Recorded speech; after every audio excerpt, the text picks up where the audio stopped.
नमस्कार, आप देख रहे हैं कोसी आलोक न्यूज़ प्रभु के साथ। अभी हम मौजूद हैं जिला स्कूल के प्रांगण में, जहां पे लगा हुआ है रोज़गार मेला। तो इस रोज़गार मेले में कितनी कंपनियां भाग ले रही है और यहां पे कहां-कहां से बच्चे आ रहे हैं, अभ्यर्थी आ रहे हैं आवेदन देने, हम तमाम जानकारी आपको देंगे। और फ़िलहाल मेरे साथ मौजूद है जो नियोजन पदाधिकारी है यहाँ के, वो सर, हम चाहेंगे कि आप हमारे दर्शकों को ये बताएं कि ये क्या प्रोसीजर है और यहाँ पे कैसे बच्चे जो है रोजगार प्राप्त कर रहे हैं। श्रम संसाधन विभाग जिला नियोजनालय पूर्णिया द्वारा 2 दिवसीय प्रमंडल स्तरीय नियोजन मेला का आयोजन पूर्णिया के जिला स्कूल के प्रांगण में किया जा रहा है, जिसमें 25 से अधिक कंपनियां भाग ले रही हैं। इसके अलावा 7 सरकारी स्टॉल भी लगाए गए हैं, जो युवाओं के रोजगार एवं कौशल विकास से संबंधित जानकारी प्रदान कर रही है। तो इस 25 कंपनियों में अलग अलग क्षेत्रों की है। कुछ इसमें sales, marketing, insurance, fertiliser, automobile इत्यादि की कंपनियां हैं। हमारा लक्ष्य 2 दिन में करीब 1,500 युवाओं को रोजगार देने का है। सर, एलिजिबिलिटी क्या है यहाँ अगर इसमें आवेदन करना चाहते हैं? सभी कंपनियां निजी क्षेत्र की हैं, वे अपने चयन के लिए खुद जिम्मेवार हैं। जिला नियोजनालय केवल सुविधा प्रदाता है। जिन कंपनियों को जिस तरह के युवक की ज़रूरत है, वे अपनी योग्यता के अनुसार मैट्रिक से लेकर यहाँ पोस्ट ग्रेजुएट तक के पद हैं। जिस कंपनी को जिस टाइप के बच्चे चाहिए वो यहाँ से प्राप्त कर रहे हैं। ठीक है सर, जैसा कि नाम से है कि रोजगार मेला, हाँ। पता चलता है। हाँ, तो ये क्या रोजगार में गिने जाएंगे ऐसे अगर ये बच्चे? बिल्कुल बिल्कुल, निजी क्षेत्र के रोजगार में ये गिने जाएंगे। नहीं सकते रोजगार हाँ में गिने हाँ जाएंगे। ठीक है। तो देखिए, आपकी सर कह रहे हैं कि ये रोज़गार में गिने जाएंगे। ऐसे कंपनियों में बच्चों को रोज़गार मिलेगी, उनके योग्यता के हिसाब से रोज़गार मिलेगी।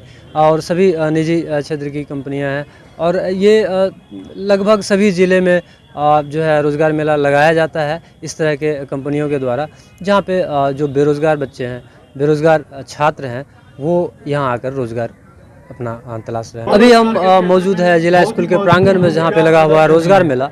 और हम इस रोज़गार मेले में आइए हम आपको दिखाते हैं कि काफ़ी भारी मात्रा में यहाँ पे छात्रों की उपस्थिति है, आवेदनकर्ताओं की उपस्थिति है, अभ्यर्थियों की उपस्थिति है।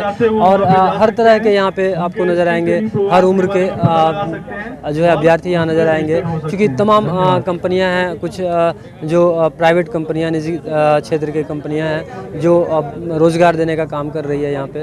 कैसे कहाँ से यहाँ अभ्यर्थी आए हुए हैं आवेदन करने के लिए, रोज़गार के लिए, आइए हम जानते हैं।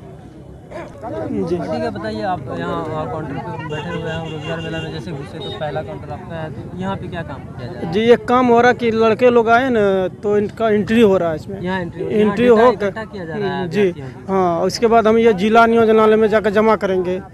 ये तो जिला नियोजनालय में आप जमा करेंगे तो क्या सरकार की तरफ से कुछ बच्चों के लिए? हाँ, तो जिसको बेरोजगारी घूम रहा है तो सरकार, हम लोग नियोजनालय ऑफिस से मतलब कंपनियों को बुलाते हैं और रोजगार मिलता है लड़का लोग। निजी क्षेत्र की कंपनियों में आप सरकार की तरफ से जो है प्रोवाइड करा जा रहा है? जी सर, जी सर। किस कंपनी में आप आवेदन कर रहे हैं? जो देखते हैं अभी तक आप यहाँ जो आए रोजगार मेला में, देखे कि कौन कौन सी कंपनियाँ यहाँ आई हुई है और जो आपको अच्छा लगा, जहाँ आपको लगा कि हमें यहाँ पे जॉब करनी चाहिए? एक आशे की किरण है और कोई बात बड़ी बात नहीं है। ये जो कंपनी आई है, जो लोकल कंपनी है और यहाँ के हैं, और जो बाहर से भी आए, हाँ कोई बाहर से भी आए हुए तो हैं। अभी तक आप आवेदन किए? आवेदन हम प्रोसेस में हैं, अभी नहीं किए पूरा। अभी नहीं किए? नहीं किए, अभी सिर्फ जानकारी इकट्ठा जानकारी इकट्ठा कर रहे हैं। और आप आवेदन कर लिए? नहीं, ऐसे यहाँ लोन वगैरह किए हैं तो उसके लिए किए हैं। लोन वगैरह के लिए लोन भी दिया जाता है? जी हाँ। क्या लोन का क्या प्रोसेस है? लोन का यही है, जो वो 10th से ऊपर के लिए जिस तरह से उसका क्वालिफिकेशन होगा उस तरह से मिलेगा। कितना लोन का राशि जो होगा, अमाउंट कितना होगा लगभग? लगभग 4 लाख से प्लस, जिस तरह का वो काम करना ऐसा क्या पड़ेगा। है? क्या जो सुने हैं, जहाँ जानकारी मिली है कि 10 लाख लोन मिलती है, मैक्सिमम 10 लाख तक? मैक्सिमम 10 लाख की लोन मिलती है। फिर उसको मतलब रोज़गार शुरू करने के लिए मिल रही है ये लोन। रोज़गार शुरू हो जाने के बाद अगर आप सक्सेस हो जाते हैं तो ठीक है, और फिर उसको लौटाना होता है। अगर नहीं होते हैं तो 7 साल बाद जो है उसको हाफ में लौटाना पड़ता है, हाफ पैसे मतलब 5 लाख 50% अनुदान 50, हाँ 50% इसका तो ये अनुदान ये काउंटर हुआ, वो काउंटर, 3 काउंटर है लोन, सबका अनुदानित हो सरकार गया अलग कंडीशन। 50%। ठीक, अगर क्या नहीं नाम है होते। राघव कुमार मिश्रा। केवाईपी का था, उसी में दिए हैं यस फिल्म में। क्या पढ़ाई कहाँ तक किए हो? पढ़ाई इंटर तक किए हैं। इंटर तक पढ़ाई किए हो? किस कंपनी में किए अभी? Yes film. Yes film. हाँ, तो उसमें क्या यसी है? फिल्म। सैलरी वगैरह का क्या है? सैलरी मतलब जैसे जाने के साथ ट्रेनिंग होगा, ट्रेनिंग में आपको 7,000 तक का सैलरी है। डायरेक्ट आप LF करते हैं तो एग्जाम होगा, एग्जाम होने का 10,000 सैलरी है। 10,000 से? हाँ। ठीक है, क्या नाम है? इमरान हाशमी। काम क्या है उसमें? एक्टिंग करना है? एक्टिंग नहीं करना है, अपना केवाईपी कंप्यूटरिंग केवाईपी के बारे में पढ़ाना। कंप्यूटर वही के सब। नॉलेज के बारे में दूसरे बच्चा को यानी पढ़ाना है, कैसे होगा कुछ भी नॉलेज दे सकते हैं आराम से। नॉलेज। क्या लगता है आपको ये जो मेला लगा हुआ है स्टूडेंट्स के लिए या जिन जो बेरोजगार लोग हैं उनके लिए कितना लाभदायक है और कारगर साबित होगा ये रोजगार मेला? इस तरह का मेला अगर बराबर 2 महीना 3 महीना पे लगाया जाए तो बेरोजगारी बहुत हद तक कम की जा सकती है। तो क्या लगता है कि ये एक पुख्ता व्यवस्था है रोजगार के लिए? अगर निजी कंपनी आकर के जॉब दे रही है यहाँ पे, तो क्या सॉल्यूशन है ये पुख्ता व्यवस्था तो नहीं हो सकती है, हरगिज़ नहीं, क्योंकि सरकारी नौकरी का अपना एक ओहदा होती है। आज जहाँ तक बात रही प्राइवेट कंपनी का, कम कम तत्काल वो राहत दे सकती है उस फैमिली को। और इस तरह की योजना हमारे हिसाब से तो 6 महीने पे कम से कम 1-2 बार हो ही जाना चाहिए। जहाँ तक मालूम है कि ये नियोजनालय की तरफ से ये पहल कराया जा रहा है कि निजी कंपनी यहाँ आकर के जॉब दे रही है।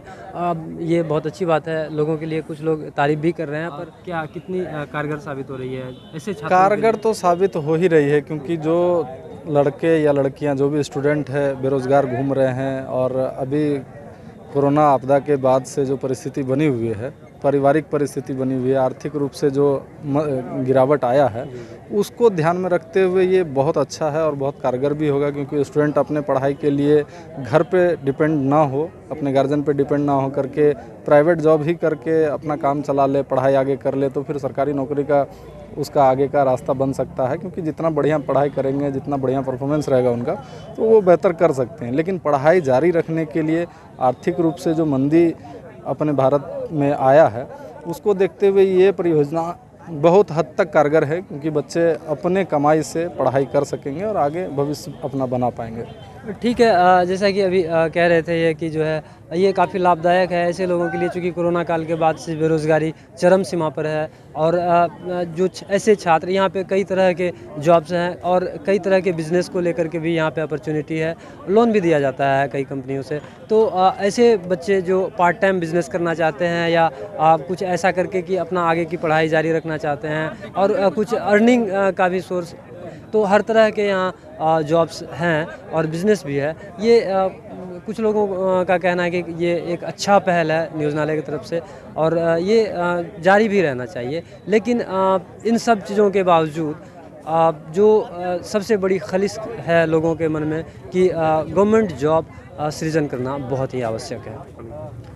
तो जैसा कि आप जानते हैं कि अगर गवर्नमेंट जॉब होती है तो उसमें जो दिव्यांगजन होते हैं, विकलांग होते हैं, उसे आरक्षण दिया जाता है। तो चूँकि ये यहाँ पे निजी कंपनियां हैं जो जॉब दे रही है, तो यहाँ कुछ विकलांग जो कहें दिव्यांगजन भी हैं। आइए हम उनसे बात करते हैं और देखते हैं कि उनके लिए यहाँ क्या कुछ खास दिया जा रहा है। तो सर हम कहेंगे कि आप थोड़ा सा अगर कहें तो जो है बुरा ना माने तो हाँ, बोलिए जी, थोड़ा सा क्या बोलते हैं कि आपको, आप दिव्यांगजनों में से आते हैं। जी जी। तो आपको यहाँ पे क्या कुछ खास सुविधा मिल रही है अभी? सर हमने यहाँ लगभग सारे काउंटर पे घूमी है। जी जी।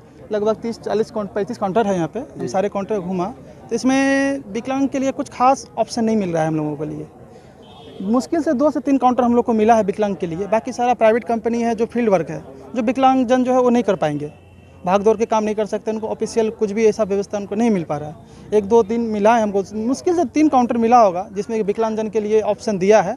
बाकी सारा जितना सारा काउंटर है, सारा में जो फील्ड वर्क जो अच्छे खासे हैं, जो फिजिकल स्ट्रांग है, वो वर्क कर सकते हैं। अगर आपके बातों को अगर हम सही समझ रहे हैं तो मतलब कि सेल्स का काम या फील्ड वर्क ज़्यादा है, ऑफिस वर्क कम है यहाँ सभी कंपनियों में। ये 2 से 3 कंपनियाँ जो आपको दिखी, जो शायद जहाँ पे आप जॉब कर सकते हैं, अगर आपको मिलता है, थोड़ा नज़दीक आइए अगर तो ऐसे कौन कौन सी कंपनियाँ हैं? ये 2-3 कंपनियाँ हम चाहेंगे। जैसे अभी हमको एक कंपनी NEAVC नाम से कंपनी है, वहाँ हमको ऑप्शन मिला। एक हमको NCS कुछ लिखा हुआ, वो हमको दिलासा दिया कि यहाँ पे आप फॉर्म डालिए, कोई ऑप्शन निकलेगा। और इसके अलावा हमको अभी और एक मिला यहाँ पे बीच में 23 नंबर काउंटर है, 22 नंबर काउंटर, उस पर हमको मिला। तो वो भी बोला क्या एक रिज्यूम दे दीजिए, हो सकता है कुछ ऑप्शन मिले। बस यही 3 ऑप्शन मतलब हमको काउंटर नंबर मिला है। उसके अलावा जितना सारा हम घूमे सब टेक्निकल मांग रहा है, तो फील्ड वर्क मांग रहा है, तो कोई ड्राइविंग लाइसेंस मांग रहा है, जो कि विकलांग जन के लिए नहीं हो पाएगा। तो हम विकलांग इस चीज़ के लिए लोग बहुत परेशान है। एक तो सरकारी जॉब नहीं हो पा रही है, हार्ड वर्क लेबर का काम कर नहीं सकते हैं, और जो सुविधा हम लोग अभी मेला लगी हुई है उस पर कुछ खास ऑप्शन नहीं मिला। तो आपका कहना है कि जो रोज़गार मेला लगाया जा रहा है उसमें विशेष करके खास करके दिव्यांगजनों के लिए कोई सोच समझ करके यहाँ पे जो है कि कोई भी कंपनी नहीं काम कर रही है। यहाँ पे जो इस रोज़गार मेले में आप लोगों को थोड़ा दरकिनार कर दिया गया या नज़रअंदाज किया गया। तो चूँकि सरकारी नौकरी में आप लोगों को आरक्षण मिलता है, दिव्यांगजनों को आरक्षण मिलता है, तो इसमें रोज़गार मेले में भी जो है चाहिए कि नियोजन पदाधिकारी को इस पे थोड़ा सा पहल करे और ऐसे लोगों को के लिए जो है कुछ खास और कुछ बेहतर करे। यहाँ पे जो है एप्लीकेशन देने आए हैं आप कौन सी क्लास में हो? BCom first year. BCom first year ji. कौन सा सब्जेक्ट? अकाउंट से बीकॉम है तो अकाउंट्स ऑनर्स। क्या लगता है इस रोज़गार मेले में आपके लिए बेहतर जॉब अपॉर्चुनिटी है? हाँ, ट्राई तो कर रहे हैं, अगर हो जाए। देखे आप घूमे? जी, घूम लिए। कौन कौन सी कंपनियां नजर आई हैं? रिलायंस है, वी बाजार है, बहुत सारी कंपनियां हैं जो लोकल है पूर्णिया जी, लोकल, और बाहर के लिए भी बाहर का ही है। बाहर का जी, जो है सारा बाहर। और सैलरी वगैरह क्या है? सैलरी तो अभी नहीं बताया गया है। लोकल के लिए है, 1-2 जो है बोले कि 10,000 समथिंग। नहीं, अभी तो फॉर्म ही भर के जमा कर रहे हैं, आगे देखते हैं क्या होता है। कितने पुणे में मेला लगा है, ये लगना कितना जरूरी था? बहुत जरूरी था, क्योंकि बेरोजगारी तो ऐसे बहुत ज़्यादा है। लोग इनका लाभ ले रहे हैं जी, भीड़ तो है बहुत ज़्यादा। फ़ायदा मिलेगा इससे? अब तो पता नहीं, फर्स्ट टाइम है, फ़ायदा मिलता है या नहीं पता चलेगा। ठीक है। जिया कुमारी, पूर्णिया से। यहाँ पे लोकल बहुत कम ही है जॉब का, बाहरी का ज़्यादातर है, और बहुत अच्छे अच्छे सेक्टर में है, जैसे बैंक वगैरह में है, और भी बहुत सारी कंपनीज है, सारा प्राइवेट है। वैसे प्राइवेट है सर? यस। आप बोल रहे हैं कि बाहर की कंपनियां हैं, लेकिन जॉब कहाँ दे रही है? पूर्णिया में दे रही है या पूर्णिया से? पूर्णिया में बहुत कम है, बाहर का ज़्यादा है। यहाँ पर जैसे भागलपुर का है, पटना का है, बिहार में बहुत सारे जगह पर का है, वहाँ का। ठीक है। ये तो थोड़ी सी दिक्कत है आप जैसे कि लड़कियों के लिए ये ऐसा कोई बात नहीं है। आप देखिए, अगर फैमिली सपोर्ट करेगा तो कोई कहीं पे भी जाकर अच्छे सेक्टर में जॉब कर सकते हैं। कहीं पहले प्राथमिकता होता है कि घरेलू जगह पे। हाँ, बहुत सारे के फैमिली होते हैं ऐसे कि बोलते हैं इधर ही करने के लिए, तो उन लोगों के लिए थोड़ा कॉम्प्लिकेटेड हो सकता है। बाकी पूर्णिया में भी है कुछ, लेकिन ज़्यादातर बाहर का ही। अभी हम अगर सबसे बातचीत किए हैं सारे काउंटर पे। कैसा यूजफुल लगा ये रोजगार में? हाँ, ये तो बहुत यूनिक चीज़ है, बहुत अच्छा है कि ये मेला लगा इधर, बहुत अच्छा चीज़ है। और बहुत लोग इधर उधर लोकल में सब जगह रिज्यूम जाके सबमिट करते रहते हैं। बहुत सारे लोग हैं, जैसे अभी हम काम कर ही रहे हैं, पिज़्ज़ा हट में मेरा जॉब है, CSR का, उधर जॉब करते हैं, तो उधर भी है। बहुत सारे लोग रोज़ रिज्यूम ला कर देते हैं, तो कोई उनका वैल्यू ही नहीं है। और बहुत सारे लोग ऐसे इधर उधर भटकते रहते हैं। ये लगा है, बहुत अच्छा हुआ है। बेरोजगार छात्रों के लिए जो है ये काफ़ी यूज़फुल चीज़ हाँ, है। ये चीज़ है, बहुत ज़्यादा अच्छा है, यूज़फुल है। आप देख सकते हैं भीड़ कितना है, बहुत सारे लोग एकदम रिज्यूम बनाने के चक्कर में पड़े हुए कि जल्दी जल्दी करें। आज लास्ट डे है, 2 दिन का था, तो देख ही सकते हैं आप लोग भीड़ पूरा। हाँ, ऑफ कोर्स हम भी फॉर्म भरे हैं। कौन सा है? हम तो बैंक वाले में एक में है, उसमें दे रहे हैं, भागलपुर का वहाँ पर जगह बताए हैं। तो मेरे ज़्यादा दूर तो है नहीं, तो हाँ ठीक है। क्या नाम है आपका? मेरा नाम बरखा कुमारी है। जैसा कि हम कई छात्रों से भी बात किए यहाँ पे, और क्योंकि आप सब जानते हैं कि बेरोज़गारी चरम सीमा पे है, और ख़ास करके ऐसे बच्चे जो पढ़ाई लिखाई करके कुछ 12th करके ग्रेजुएट भी हैं, और ऐसे छात्र जो है बेरोज़गार हैं, तो गवर्नमेंट जॉब का क्राइसिस भी देखने को मिलता है। तो इसके बावजूद इस तरह के का रोज़गार मेला ये काफ़ी यूज़फुल है ऐसे छात्रों के लिए, चूँकि बेरोज़गारी शहर में अगर बात करें तो आप जो निजी कंपनी है वहाँ पे जॉब मिल जाना इन लोगों के लिए एक राहत की बात है। Aryabhatta institute of technical education, जो आपको देता है 100% जॉब की गारंटी। अब आप भी बन सकते हैं ग्रामीण डॉक्टर। जी हाँ, आर्यभट्ट लेकर आया है CMS and ED course. CMS and ED course करें और ग्रामीण डॉक्टर बने। रेगुलर एंड डिस्टेंस कोर्स करने के लिए आज ही संपर्क करें Aryabhatta institute of technical education, Kaptan Para, near Durga मंदिर, Purnia. Contact number 7739023553। Doctor Shrimati Nibha Bhardwaj, सुप्रसिद्ध हेम्योपैथिक चिकित्सक, 30 वर्षों से पूर्णिया शहर के लिए हेम्योपैथी की चिकित्सा को समर्पित विशेषज्ञ, स्त्री, शिशु, पेट, बात, चर्म रोग विशेषज्ञ। आप विभिन्न तरह के रोग से ग्रसित हैं तो उसके समाधान के लिए संपर्क करें डॉक्टर निभा भारद्वाज, पक्की तालाब, दुर्गा मंदिर के पीछे, पूर्णिया। Contact number 7547825718। डॉक्टर निभा भारद्वाज।